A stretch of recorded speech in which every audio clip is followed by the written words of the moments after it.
When it hit the ground, it tumbled and rolled, breaking apart as it did. All 108 people on board survived the initial impact, but the post-crash fire claimed 14 lives, 12 passengers and 2 cabin crew. It didn't take long for investigators to determine that the flaps had not been set for takeoff. The cockpit voice recorder and flight data recorder made that very clear.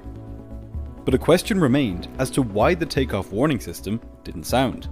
It should have given the pilots a clear sign when they advanced the throttles for takeoff that the aircraft was not properly set up to fly. As it happened, on this particular aircraft, some of the electrical contacts on the part of the system which was connected to the throttle had corroded.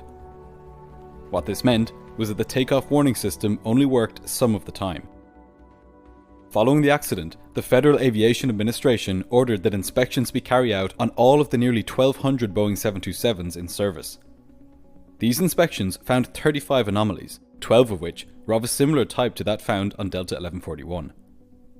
To address this, the FAA recommended that the takeoff warning system take its information about the plane's throttle setting not from the throttle levers themselves, but directly from the power output registered by the engines.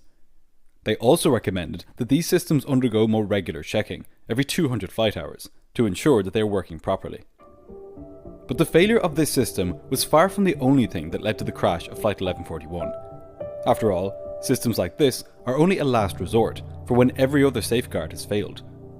The biggest changes resulting from this accident were in how airlines dealt with the human factors which led up to it. After the accident, the FAA implemented more rigorous measures to ensure that the sterile cockpit rule was being abided by.